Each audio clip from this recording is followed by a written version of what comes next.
ఆకాశంలో సగం అవకాశాల్లో కూడా సగం అంటూ మహిళలు రాజకీయాల్లో 33% రిజర్వేషన్లు సాధించడం తెలిసిందే. దీంతో చట్టసభల్లో మహిళలు ప్రాతినిధ్యం బాగానే పెరిగింది. రాజకీయ వారసత్వంగా కూడా రాణించిన మహిళలు ఎందరో ఉన్నారు. విశాఖలో ఎంపీ, ఎమ్మెల్యే, జీవీఎంసీ మేయర్, జిల్లా పరిషత్ చైర్పర్సన్ వంటి పదవుల్లో మహిళలు ఇట్టే రాణించారు. సాధారణంగా రాజకీయాల్లో ఫిరాయింపులు అంటే ఒకప్పుడు కేవలం పురుషులు మాత్రమే ముందు వరుసలో ఉండేవారు. ఇప్పుడు తామేం తక్కువ తిన్నామా అనుకున్నారో ఏమో గాని విశాఖ మహిళా కార్పొరేటర్లు కొందరు మేము సైతం అంటూ పార్టీ ఫిరాయింపులే లక్ష్యంగా పనిచేయటం తీవ్ర దుమారం రేపుతుంది. తెర వెనక అంతా ఉండేదే వీరి భర్తలే కాబట్టి వారు చెప్పినట్టు చేయడం ప్రజాస్వామ్యాన్ని అపహాస్యం చేయడమే అని సర్వత్రా విమర్శలు వెల్లువెత్తుతున్నాయి.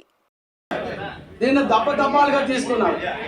ఏదైతే పని చేస్తున్న వాస్తవానికి జీవీఎంసీలో మహిళా కార్పొరేటర్లు వైసీపీలో 27 మంది, టీడీపీలో 10 మంది ఉన్నారు. అలాగే బీజేపీలో ఒకరు, జనసేన పార్టీలో ఒకరు వంతున ఉన్నారు. తాజాగా 13వ వార్డు నుంచి కెల్లా సునీత, 15వ వార్డు నుంచి అప్పారి శ్రీవిద్య, 17వ వార్డు నుంచి గేదెల లావణ్య, 23వ వార్డు నుంచి గుడ్ల విజయసాయి, 73వ వార్డు నుంచి భూపతిరాజు సుజాత టీడీపీలో చేరడం తెలిసిందే. తిరుపతి, తుని మున్సిపాలిటీల్లో టీడీపీకి మెజారిటీ లేకున్నా ప్రలోభాలతో కౌన్సిలర్లు పార్టీ ఫిరాయించడం తెలిసిందే. ఈ నేపథ్యంలో విశాఖలో మేయర్ హరివెంకట కుమారిని అవిశ్వాసం ద్వారా పదవి నుంచి దించేయాలని తెర వెనుక ముడుపులు బాగోతానికి జోరుగా సన్నాహాలు జరిగిపోయాయి. ఇందులో భాగంగానే ఒక్కో కార్పొరేటర్ కు 25 లక్షల వరకు బేరం పెట్టారని సమాచారం.